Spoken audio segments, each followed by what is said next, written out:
오늘은 에스겔 3장 1절에서 15절까지 이 말씀을 통해서 두루마리를 먹고 전하라 라는 제목으로 함께 은혜를 나누고자 합니다.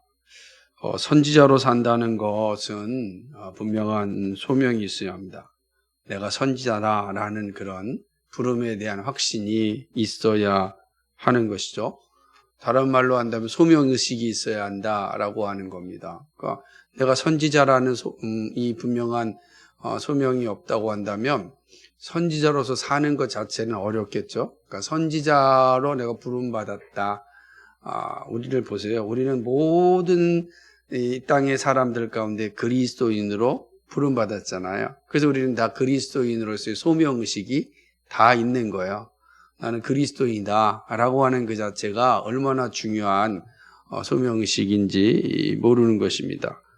근데 하나님은 그렇게 부른 자, 선지자로 이렇게 후에 그대로 살도록 내버려 두신 것이 아니라 선지자답게 살도록 또 말씀하십니다. 우리는 그걸 갖다가 사명이라 그러죠. 그러니까 선지자로에게는 그에게 합당한 사명이 있습니다. 선지자는 어떤 사람이냐면 하나님의 말씀을 전하는 직분입니다.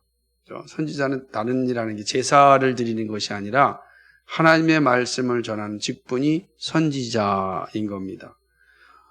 그렇게 무엇보다도 말씀을 정확하게 전해야 합니다. 그러지 않겠습니까? 그러니까 선지자가 말씀을 전하는 직분자이기 때문에 선지자가 하여야 할 일은 말씀을 온전하게 전하는 것입니다.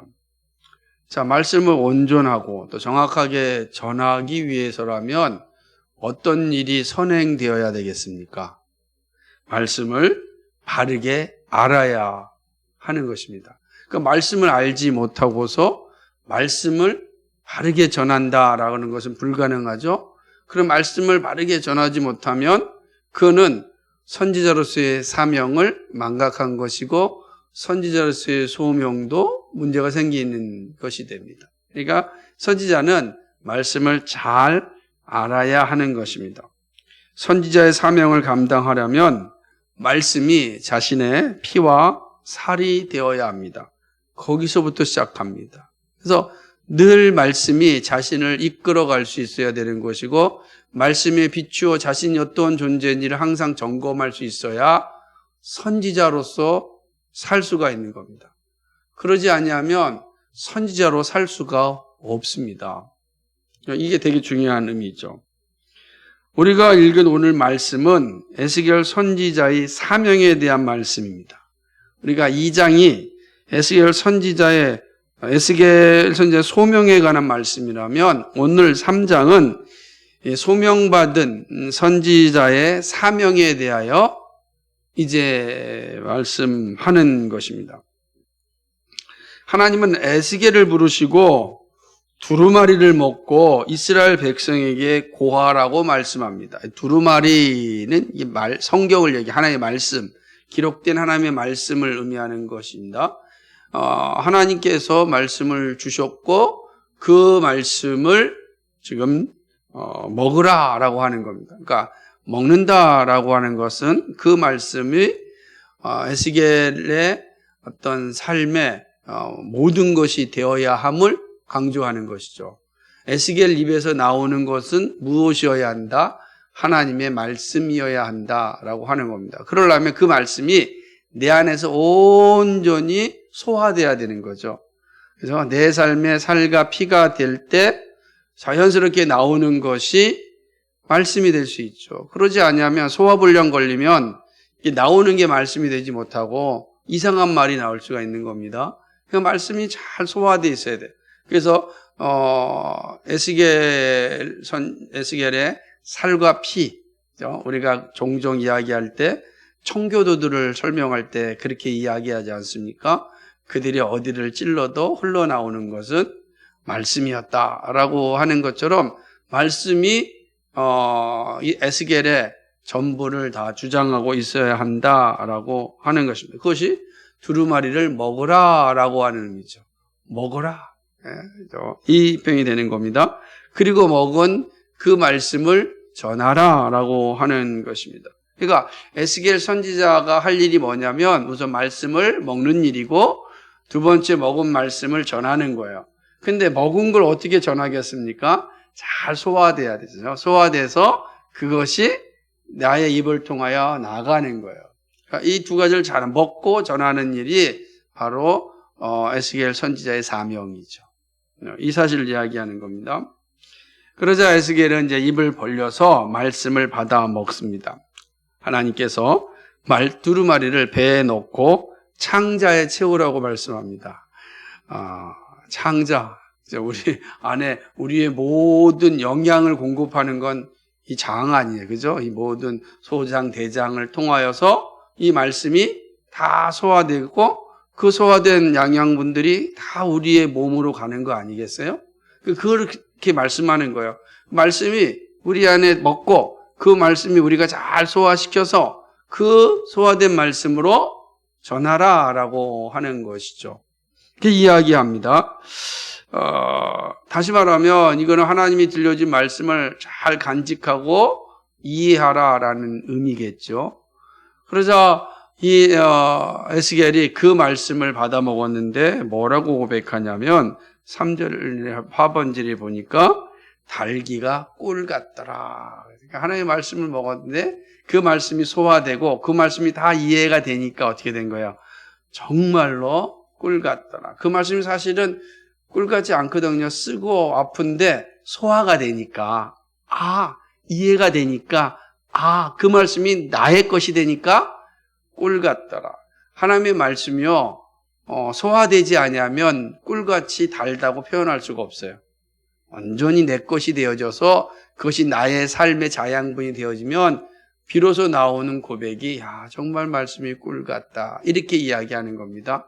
왜 그러냐면 삶을 보니까 말씀이 말하는 대로 되어지거든요. 말씀이 가르치는 대로 가고 있거든요. 그걸 알면은 얼마나 힘이 되겠습니까? 너희가 세상에서 환난을 당하나 담대하라. 내가 세상을 이겼노라 하는 그 말씀이 내 삶 속에서 소화돼서 그것이 나의 삶이 된다면 그 말씀이 얼마나 큰 달기가 꿀같이 달겠어요. 근데 그렇지 아니하면 뭐냐고. 말씀은 그렇게 하셨는데 내 삶이 이게 뭐냐고 라고 한다면 그 말씀이 달겠습니까? 계속 소화불량 걸리는 거죠. 그 말씀에서 한 단계도 나가지 못하는 거예요. 그 말씀이 나에게 영양분을 주지 못하는 거야. 꽉 어딘가 막혀 있어가지고 이것이 나의 삶에 영적인 삶에 영향을 공급하지 못하니까 말씀 따로 삶 따로가 되는 거예요. 말씀 따로 삶 따로가 되는 모습이 이제 주어지게 되는 것입니다. 사실 이러한 고백은 에스겔 선지자만이 아닙니다. 시편 기자도 같은 고백을 합니다. 우리가 잘 아는 시편 19편 10절을 보게 되면은 시편 기자가 뭐라고 얘기하냐면 말씀이 뭐보다 달다 그러면 송이꿀보다 달다 그랬어요. 그러니까 송이꿀이 정말 단 건데 그거보다 더 달다라고 하는 겁니다. 우리가 먹는 아카시아 꿀 얼마나 답니까? 그죠? 근데 그거보다 더 달다라고 이야기하는 건 이 말씀이 그 시편 기자의 삶을 어떻게 얼마나 큰 힘을 주고 시편 기자의 삶을 멋지게 인도해 주셨고 그리고 그 말씀이 어렵고 힘들고 고통받을 때 그 말씀이 주는 강력한 힘을 다 경험했기 때문에 이 말씀은 정말 송이꿀보다 달다라고 할 수 있는 거예요. 그러니까 말씀이 소화돼서 자신의 삶의 일부가 될 때 할 수 있는 고백이 꿀보다 답니다라고 하는 거예요. 그러니까 그러기 전까지는 이게 어려운 거죠. 그러니까 에스겔 선지자가 이 말씀을 받고서 그 말씀 안에서 하나님의 뜻을 발견하자 너무너무 단 걸 경험하고 그죠? 그런데 에스겔 선지자가 말씀을 받을 때는 너무 달고 좋았는데 그의 눈을 열어 세상을 볼 때는 어떻겠습니까? 단맛이 싹 사라지는 거예요. 분명히 말씀은 단데 내가 사는 세상은 달지가 않으니까 또 갈등하게 되는 것입니다. 말씀을 받아먹은 에스겔에게 하나님은 본격적인 사명을 말씀합니다. 그것은 이스라엘 백성들에게 하나님의 말씀, 내 말을 전하는 것입니다. 근데 하나님께서 이 말씀하면서 의미심장한 말을 합니다. 이게 이제 4절 6절까지인데요. 뭐냐면, 야, 내가 방언이 다르거나 말이 어려운 백성에게 보내는 건 아니다 라고 알려줍니다. 그러니까 다 알아들을 수 있는 사람, 뭐 사투리 하는 사람이나 아니면 외국어 하는 사람이나 그런 사람들한테 전하는 게 아니다. 아무리 우리가 외국어를 잘한다 할지라도 태어난 현지인한테 현지인보다는 우리가 잘하지 못하거든요. 여러분들 아무리 한국말을 잘하는 사람이라 할지라도 사실은 어느 한계를 가게 되면 사실 이게 말하지 못합니다. 정확한 뜻을 전하지 못하게 되죠. 일상적인 언어는 뭐 사투리도 잘하고 막 잘하지만 실제로 하나님의 말씀을 전하는 또 학문적인 용어를 쓸 때는 그거 쉽지가 않아요. 말 자체가. 왜냐하면 우리는 편안하게 또 이게 한문권에 있으니까 사자성어도 금방금방 하잖아요. 그죠? 풍정등하. 뭐 그러면 다 알지만 이거 한국어 배운 사람들한테는 풍정등화가 무슨 말인지 모르는 거예요. 그분은 또 뭘 배워야 돼요? 또 한문을 배워야 되는 거니까 얼마나 힘들겠어요? 그러니까 어찌됐든 간에 이런 상황이 처했는데 하나님은 에스겔을 보낼 때 그런 이방인들한테 보내는데 외국어라는 사람한테 보내는 게 아니다라고 하는 겁니다. 같은 언어를 쓰는 민족에게 보낸다라고 하는 거예요. 이스라엘 백성이 네 민족에게 보낸다라고 이야기합니다.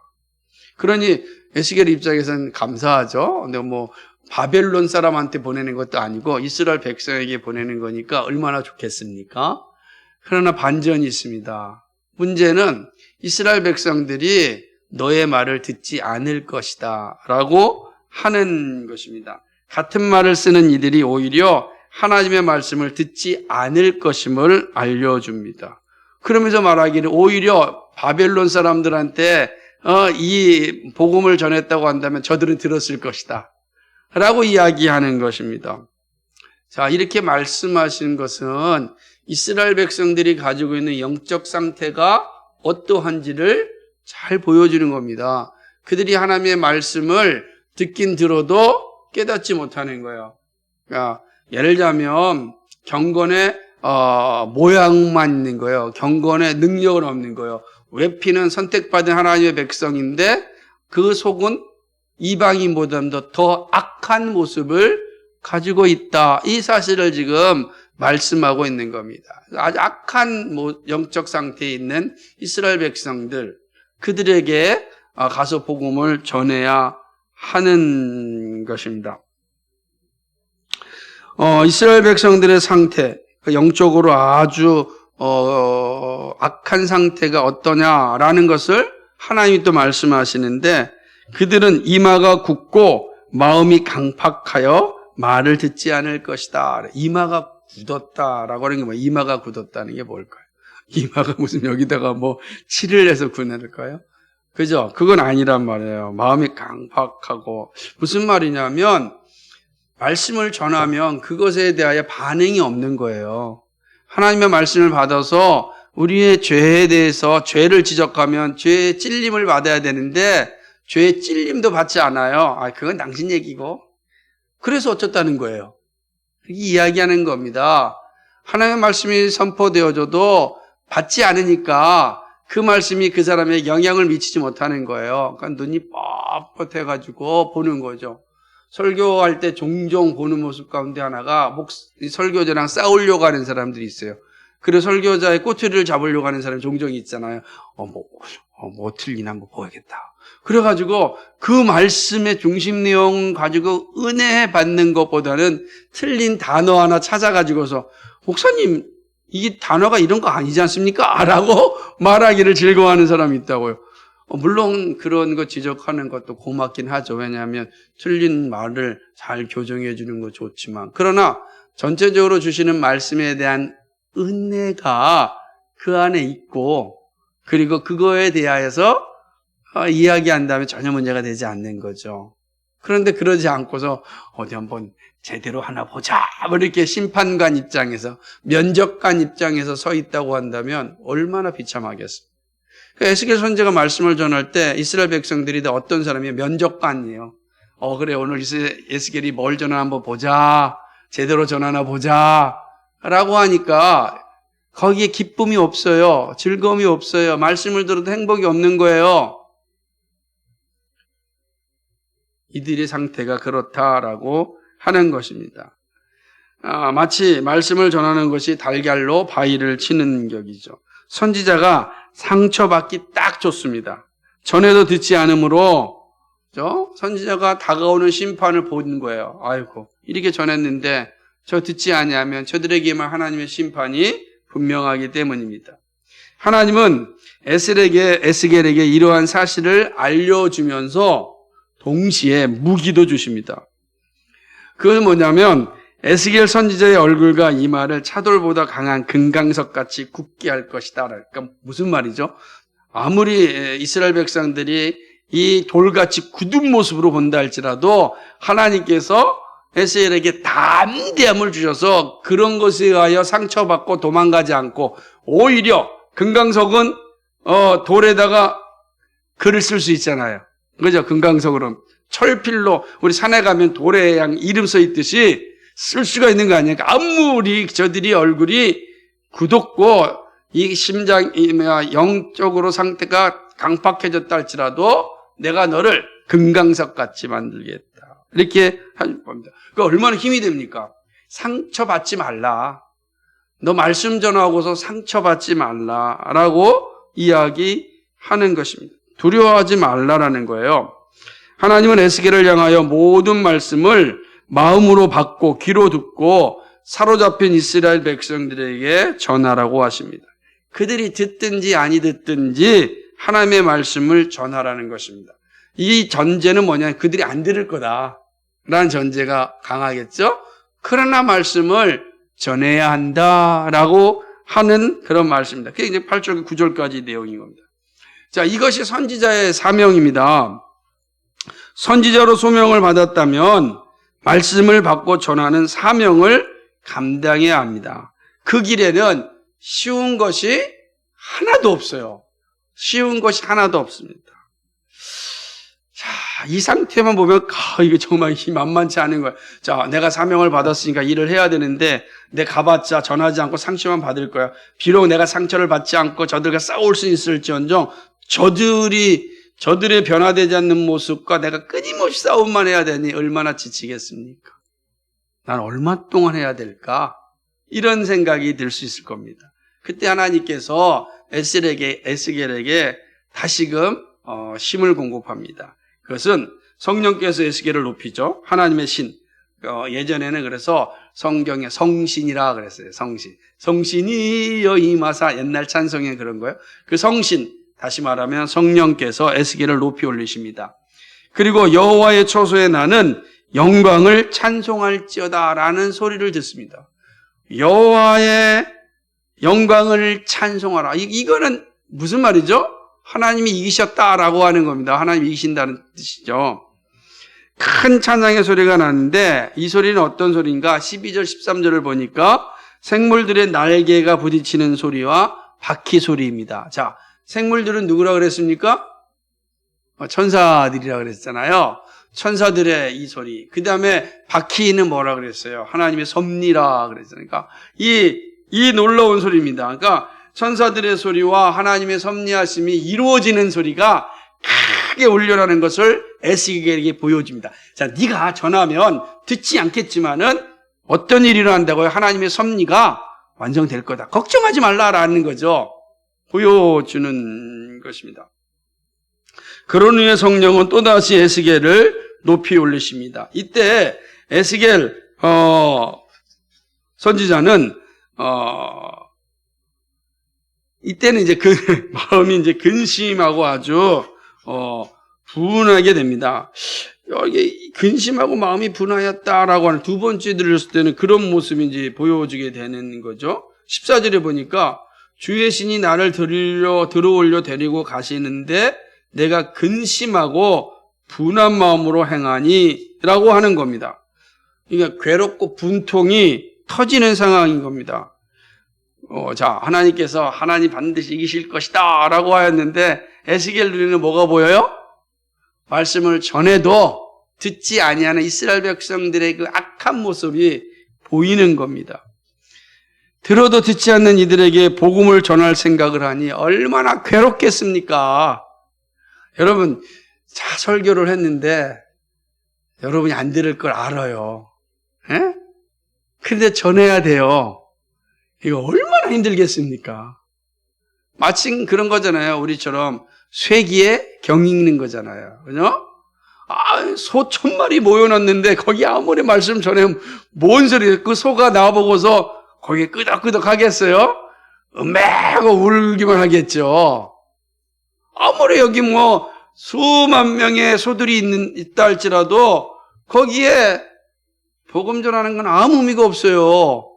그러니 얼마나 답답하겠습니까? 얼마나 괴롭겠습니까? 그렇죠? 그런 모습을 이야기하는 겁니다. 그러니까 사실은 세계의 경일기처럼 두려운 게 없죠. 그런데 하나님께서 그런 에스겔을 다시금 세우십니다. 하나님의 권능이 에스겔을 감동시킵니다. 하나님의 권능이. 여기서 보면요, 14절에 참 재밌는 표현이 있어요. 보면은 행하니 여호와의 권능이 힘있게 나를 감동하시더라. 그러니까 나는 지금 이런 자들에게 복음을 전해야 되냐고 막 뭡니까? 괴로운 상황 가운데 있는데 하나님의 권능이에요. 그래서 권능은 능력이죠. 하나님의 능력이 임한 건데 좀 더 원어의 원 의미로 본다면 오히려 이것이 좀 해석할 때 권능이 되는 거예요. 이게 손이에요, 손. 그러니까 하나님의 손이에요. 강하게 붙잡았다는 겁니다. 하나님의 손이 강하게 붙잡은 거예요. 그런 것이죠. 그러니까 14절에 보니까 여호와의 권능이 힘있게 나를 감동하시더라 할 때는 이런 뜻입니다. 여호와의 손이 나를 강하게 붙잡았다. 그 원 의미를 이제 이렇게 오늘 본문에는 이렇게 해석을 해 놓은 것입니다. 여러분, 하나님께서 내 손을 꽉 잡아준다는 건 뭐예요? 내가 너와 함께한다. 힘내라. 여러분, 사랑하는 사람이요, 여러분 손을 잡고 악수할 때는 야, 걱정하지 마. 내가 너를 위해서 너와 함께할게. 힘내. 이런 마음이 있는 거예요. 그런데 지금 하나님이 에스겔의 손을 꽉 잡아준다고 생각해 보십시오. 야, 지금 막 힘들고 어려운 상황인데 하나님의 손이 나를 꽉 잡아준다면 힘이 나지 않겠습니까? 힘이 나는 겁니다. 힘이 나는 거죠. 그리고 에스겔은 데라빕에 있는 그발 강가로 갑니다. 그러니까 바벨론에 있는 데라빕에 있는 그발 강가로 가죠. 그것은 어떤 곳이냐면은 이스라엘 백성들이 사로잡혀서 살고 있는 공동체예요. 그러니까 이스라엘 포로 공동체가 모여 있는 곳이 데라빕에 있는 그발 강가란 말입니다.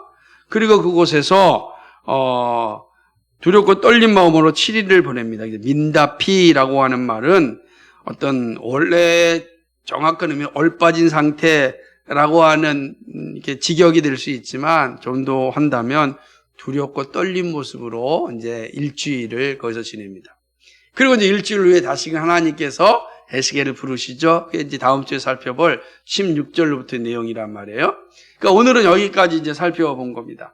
선지자로 소명받은 에스겔이 하나님께 받은 사명은 포로로 잡혀있는 이스라엘 백성들에게 복음을 전하는 일입니다. 결코 쉬운 일이 아닙니다.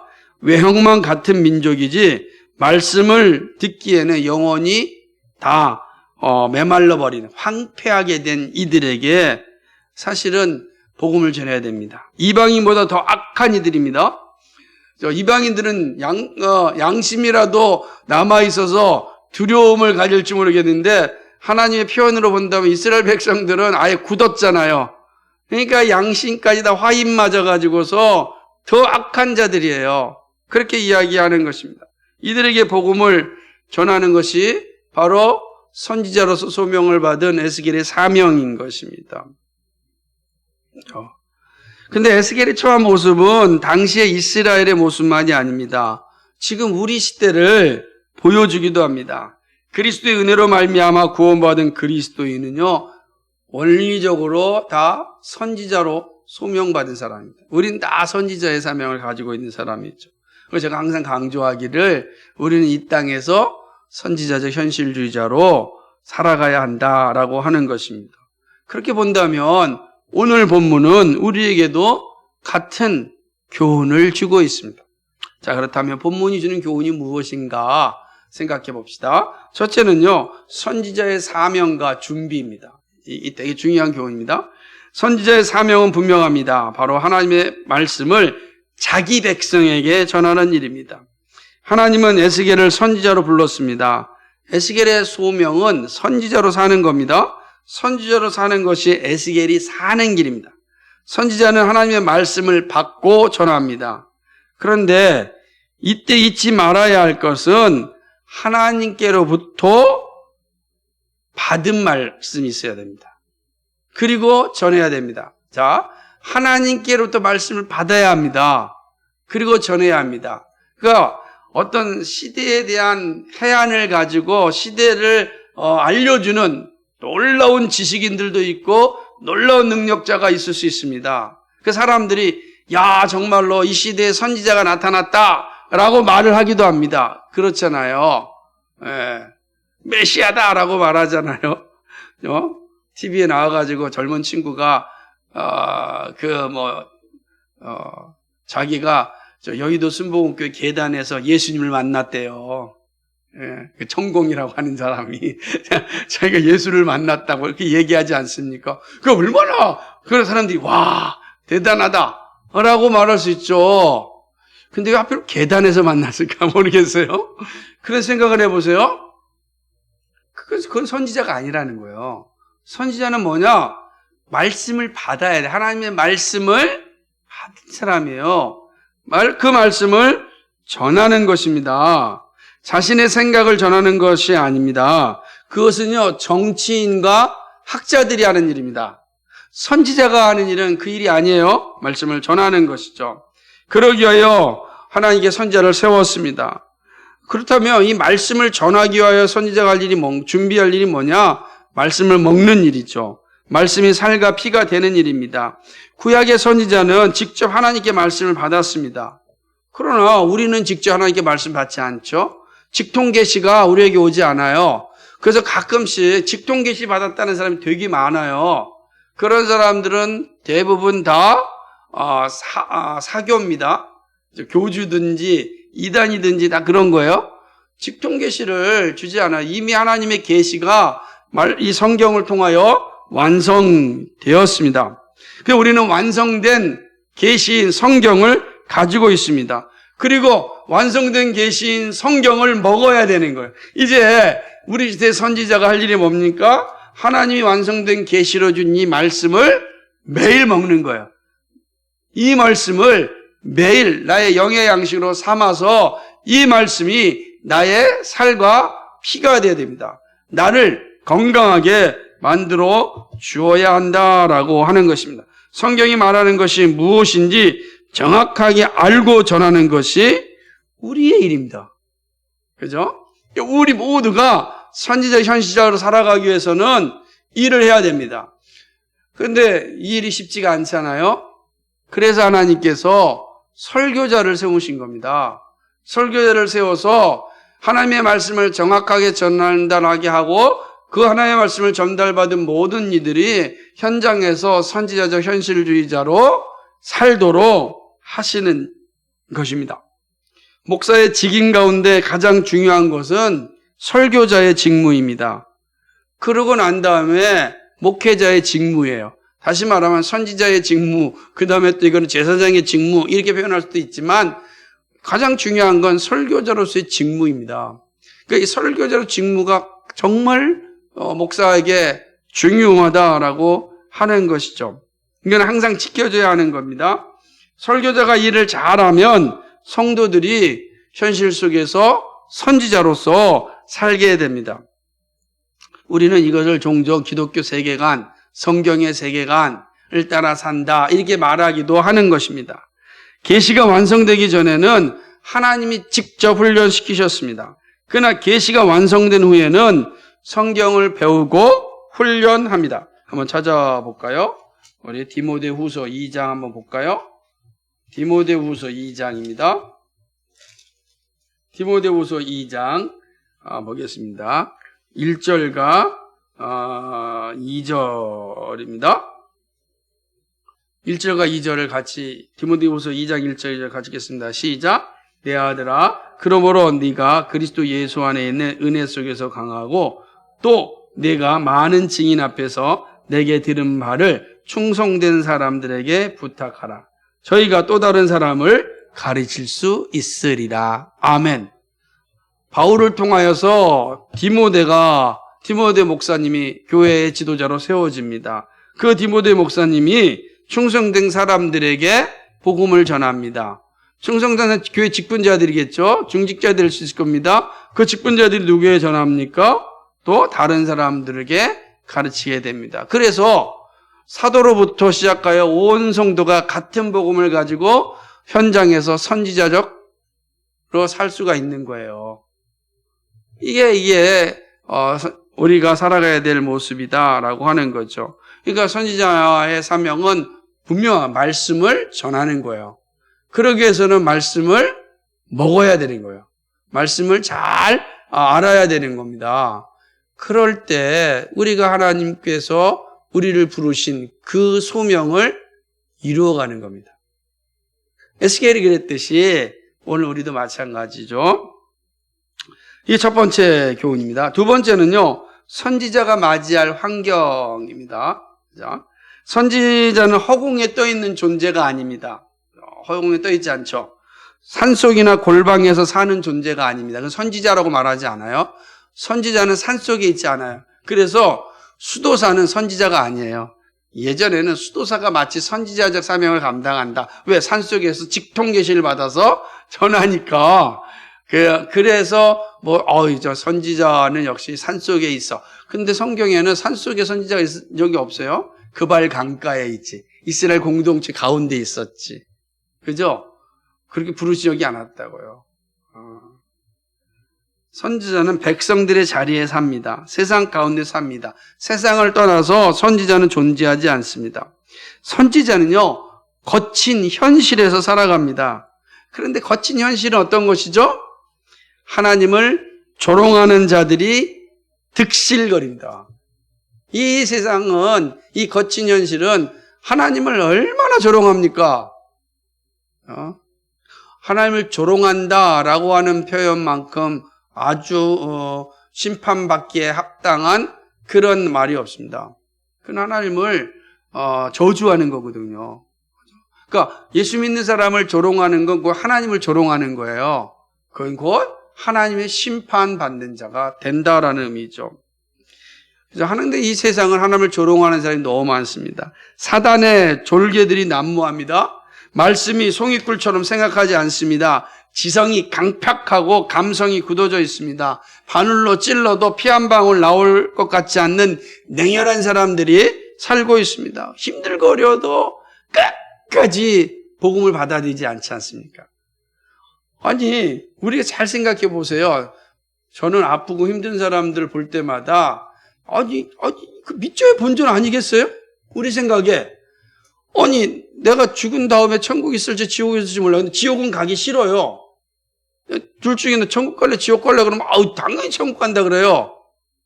야, 근데 천국 가는 길은 모르니까 야, 천국 가는 건 예수님 믿으면 천국 가. 그러면 이거 밑져야 본전이니까 한번 믿어볼게 라고 말할 수 있을 것 같은데 실제로 그러지 않아요.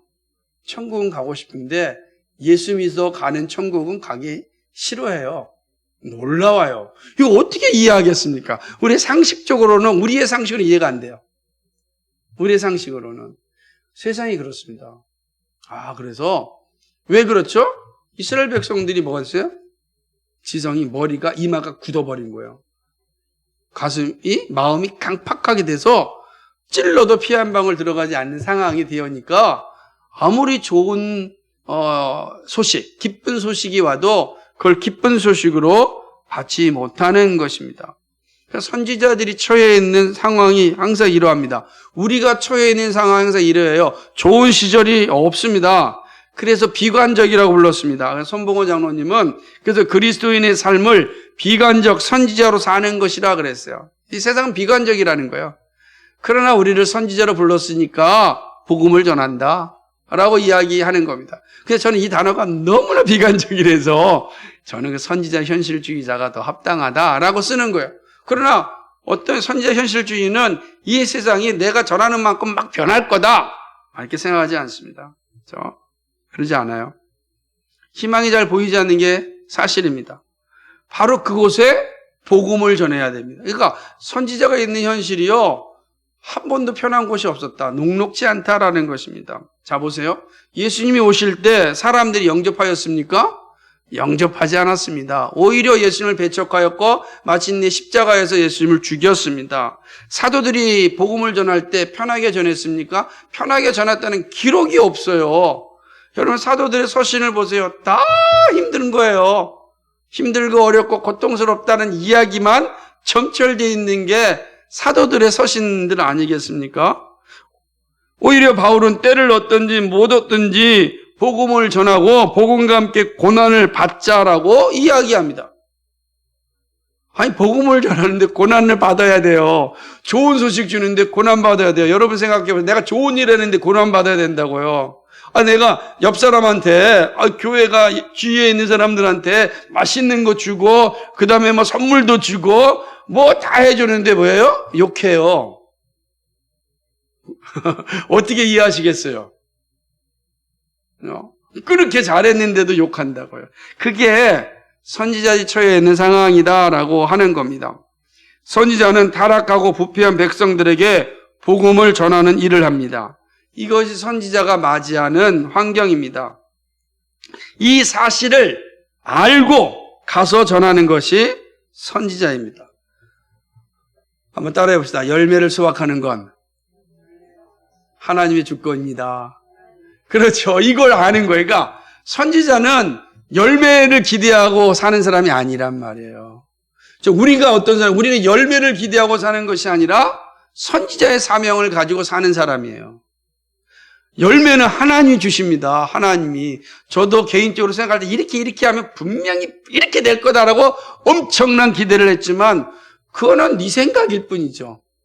선지자의 생각이 아니에요. 선지자가 이렇게 전하면 변화될 것이고 회복될 것이고 회개할 것이고 하나님 앞에 모두가 나와서 굴복할 것이고 그럼 하나님께 우리나라를 새로 만들어줄 것이다. 아니라는 거예요. 그거는 우리가 할 일이 아닙니다. 하나님이 하실 일이다 라고 하는 거죠. 선지자는 전할 뿐입니다. 이 사실을 기억해야 됩니다. 이게 두 번째 교훈입니다. 세 번째는요, 선지자가 사명을 감당할 수 있는 근거입니다. 이게 매우 중요한 교훈인데 선지자로 산다는 거 쉽지 않습니다. 쉬운 길이라면 선지자가 되는 사람이 많았을 것입니다. 그죠? 그렇지 않겠습니까? 그러나 선지자로 사는 간단하지 않습니다. 자, 보세요. 사람에게 속임과 모욕과 온갖 시험을 당합니다. 아무리 좋은 소리를 하여도 반응하지 않습니다. 안 듣는 것이 자연스럽습니다. 자, 설교할 때마다 회개하고 거듭나는 일이 있다면 얼마나 신나겠습니까? 제가 설교할 때마다 여러분이 팍팍 변화되고 끌어줘요. 그런데 그렇습니까? 현실은 그렇지 않죠. 말씀이 선포되어도 딴짓하는 사람이 있고 조는 사람이 있고 반응이 없는 사람이 태반이잖아요. 그죠?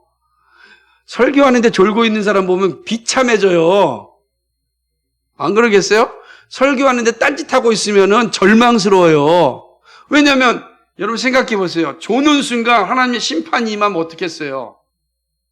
끝나버리는 거예요. 그러니까 그런 심정이 생기면 와 미치겠는 거예요. 그런데 딴짓하는 사람은 더 기가 막히죠? 근데 더 무서운 건 반응이 없어요. 그러니 사람을 보면 정말 못할 일이 선지자 일입니다. 여러분이 복음을 전하는데 여러분 가정에서 여러분 남편에게 여러분 자녀에게 여러분 친구에게 이 기쁜 소식을 전하는데 딴짓하고 반응이 없으면 어떻습니까 여러분? 행복합니까? 그래 막 즐겁습니까? 속이 타죠. 그게 설교자의 마음이에요. 만약에 속이 타지 않고 그러지 않으면 여러분 자체가 뭐예요? 복음에 대한 확신도 없고 기쁨도 없어요. 그게 되는 겁니다. 그러니 제사장이 일만 하면 참 좋은데 그냥 오냐라고 하면은 좋은데 그럼 뭐가 있겠습니까? 친교만 있죠. 회심이 없는 거예요. 여러분 보세요. 설교자가 설교하지 않고 우리가 모여서 오늘 모였습니까? 좋습니다. 그리고 이제 뭐 맛있는 거 먹고 이야기하고 나누면 얼마나 좋아요. 서로 껄끄러움도 없고. 그런데 거기에 뭐가 없습니까? 회심이 없단 말이에요. 선지자로서 현실은 참으로 어둡습니다. 그러나 감당할 수 있는 것은 하나님이 주시는 능력이 있기 때문입니다. 에스겔이 그 능력을 받았습니다. 예수님도 사도들도 믿음의 설교자들이 성령 하나님의 능력을 받았기에 감당하였습니다. 성령 하나님의 손이 항상 선지자와 함께합니다. 그러니까 우리가 이 사명을 감당할 수 있는 근거는 어디 있는가? 성령 하나님의 손이 함께함에 있습니다. 영원히 함께한다고 말씀하지 않았습니까? 내가 세상 끝날까지 너와 함께할 것이다. 이 성령께서 내가 가면 너희에게 성령이 올 것이고 오신 성령이 너희에게 진리를 가르쳐 줄 것이다. 예수 믿음이 성령 받음이고 성령 받은 자는 선지자의 사명을 감당하기 때문에 우리가 복음을 전하면 저들이 듣지 않는 것 같아도 성령께서 역사하시니까 성령을 의지합니다. 하나님, 성령님, 저는 성령님이 의지하여 전했습니다. 이제 열매를 맺으실 것은 성령 하나님이십니다. 그 열매가 일어나면 누가 열매 맺은 거예요? 성령 하나님이 열매 맺은 거죠. 그러니까 우리 자랑할 게 있습니까? 없습니까? 자랑할 게 없는 거예요. 열매가 없습니다. 절망할 필요가 있습니까? 없습니까? 없습니다. 왜요? 아직 때가 안 이뤘으니까. 때가 이르면 거두리라 말씀하셨잖아요. 그러니까 우리는 다 무익한 종이 되는 거예요. 복음 전하고 성령 하나님께 맡기고 우리는 절망하지 말고 또 복음 전하고 그 살아가는 겁니다. 그게 성령이 함께 하신다. 성령의 손, 우리 함께 하는 겁니다. 사랑하는 여러분, 말씀을 맺습니다. 오늘 우리가 에스겔 선지자가 받은 이 선지자의 사명은 우리의 사명입니다. 저와 여러분의 사명입니다. 그리고 이 사명을 받은 우리의 삶의 현장은 결코 편하지 않습니다. 하지만 성령께서 이 상황 가운데로 보내셨습니다. 우리를 세상에서 불러내셔서 좋은 곳으로 데려간 것이 아니라 세상으로 보냈습니다. 세상에 살게 하셨습니다. 세상에 살 때 우리 혼자 보낸 것이 아니라 성령 하나님이 함께 우리와 있으신다고 말씀하셨습니다. 내가 너와 함께 하리라. 여러분, 성령 하나님과 함께하는 분들입니다. 우리는 성령 하나님과 함께하는 존재입니다. 이 성령 하나님과 함께 이 험악한 세상 가운데 믿음의 역사를 이뤄가길 소망합니다. 우리를 그런 사람으로 만들어줬다, 불러주셨다는 게 얼마나 감사합니까? 안 그렇습니까? 나를 그리스도인으로 불러줬다는 게 얼마나 복됩니까? 우리에게는 하나님의 나라가 약속되어졌습니다. 이 하나님 나라를 모르는 이들에게 이 하나님의 복음을 전해야 되지 않겠습니까? 여러분 이 복음을 잘 들으십시오. 그리고 들은 복음이 여러분의 심령을 움직인다면 그 움직임에 고백하십시오. 순종하십시오. 그리고 받은 말씀대로 복음을 전하시며 사십시오. 이게 우리가 이 땅에 살다가 하나님의 영광을 받는 일입니다. 이 모든 일이 함께 힘쓰는 우리와 우리 교회가 되기를 주님의 이름으로 축복합니다. 거룩하시고 자비하신 아버지 하나님 고맙고 감사합니다. 에스겔이 받은 사명에 대해서 오늘 살펴보았습니다. 이 사명은 바로 우리들의 사명이기도 합니다. 하나님 아버지, 사명자는 그 사명을 감당할 때까지 결코 죽지 않습니다. 그러나 그 사명을 다 감당하면 하나님이 가장 기뻐하시고 선하신 뜻대로 우리를 데려가십니다. 하나님 아버지, 우리는 그 하나님의 선하심 앞에 서 있습니다. 우리는 알지 못하는 것이 너무 많고 또 앞이 너무나 캄캄할 때가 많이 있습니다. 그러나 하나님의 선하심은 한 번도 어긋난 적이 없습니다. 우리를 부르시고 그리스도를 살게 하시고 선지자로 주셨사오니 선지자로서의 사명을 잘 감당하며 나의 생애를 살게 하여 주옵소서. 감사드리며 예수님 이름으로 기도하였습니다. 아멘.